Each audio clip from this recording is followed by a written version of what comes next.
Chapter 10 of Sefer Yehoshua. And now what just happened? So we were speaking about the Givonim last time, how the Givonim tried to become part of the Jewish people. So then the king of Yerushalayim, Adoni Tzedek, he heard that the Jews conquered Yericho.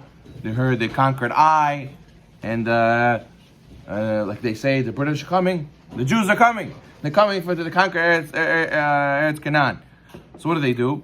So they all get together and they try to make another coalition, United Nations, against the Jewish people. So now Yehoshua was not worried, even though there was 5 kings who got together to fight against the Jews. Yehoshua came from Gilgal and he was ready for war. Hashem says, "Don't worry about it. I'm here. Yes, this. I'm here to help you." So now in this battle, huge miracle happens. Number one, Hashem did Makat Barad in Egypt. He did the hailstones, right? Huge stones, fire and ice. And now, when Paro cried and asked to stop, so Moshe right away prayed, and they stopped. And the sages tell us the stones stayed in Shamayim. They stayed in the sky, and they didn't fall down, but they didn't go back up. They were still waiting there. Waiting till when? Waiting till now. Yehoshua fought them in the war. Hashem said Hashem promised he'll help him, this is how he helped him. Those hailstones that were standing there waiting from Yetziat Mitzrayim, they came down in the battle of Yehoshua, and they helped them to fall on the enemies of the Jewish people. And it's interesting, in space they say there's ice. There's ice that's floating, and meteorites they come, and there's a whole floating amount of ice in space. So maybe you could say these are the hailstones also where they came from. But the point is, hailstones came, and though hailstones will not be finished only at the time of Yehoshua. Our sages teach us that the rest, it will finish in Gog and Magog. Gog and Magog also, it will fall hailstones from Makat Barad, from Mitzrayim. And then they were winning the war because of these hailstones. But then what happened?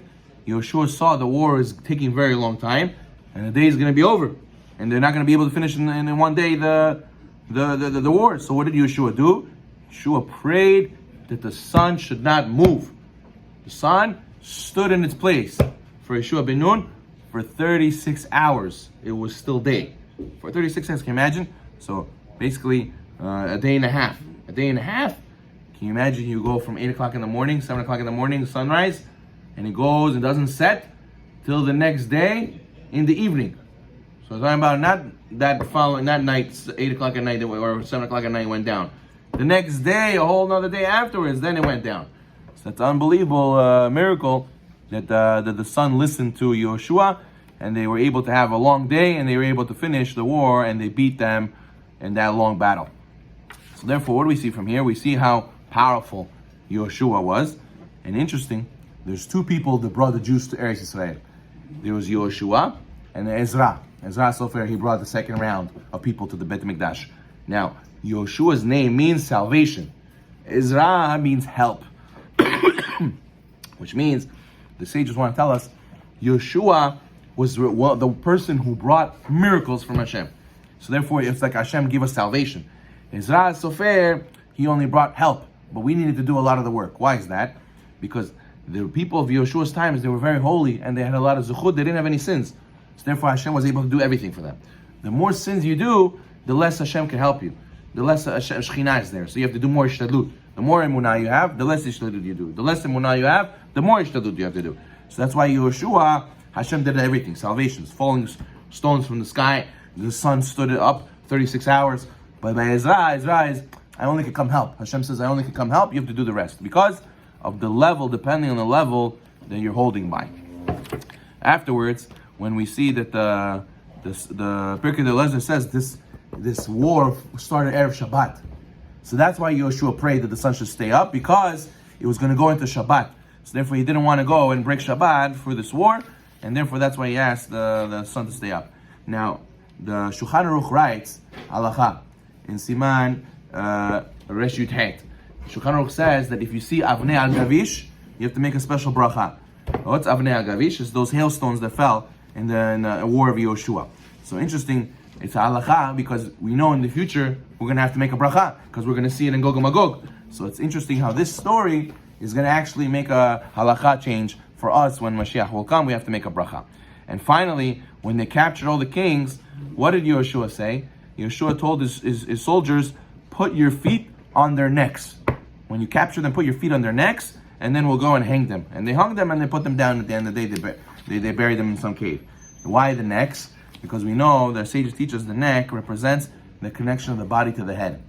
So now, these goyim, the Canaanim, they know the miracles that Hashem did for the Jewish people. And still, they act and fight against us. Right? They heard about the miracle of Yericho. They heard the fight by eye. So he says, he's giving them a lesson. Don't be a person who knows the truth, but acts differently. His head is not connected to his body. And that's why he stepped on their neck. The neck is also the Bet HaMikdash. The Bet HaMikdash is represented. That's why Yosef and Binyamin, they cried on each other's necks. But the point is that when we had the Bet HaMikdash, it's very easy for your body to connect to your neck, to your head. You would have dot. You would have real understanding that there is a God and have awareness. He stepped on their necks because teach them, don't be like Esav. Esav, he knew a lot, but he didn't act that way. He just knew it, but he didn't keep it. And therefore, these people, also, they were the same thing. You know the truth. What are you fighting with us? What do you think? You could beat us? Yes, and that they knew something, but they didn't act upon it. So therefore, we definitely should learn from this that we shouldn't be the same way. We shouldn't be stiff-necked. And once you learn halacha, once you learn the Torah, you should keep it. Don't be a person who's two-faced. He learns, but he doesn't keep what he learns. We should zocheh to learn and to keep. Baruch Nayolam.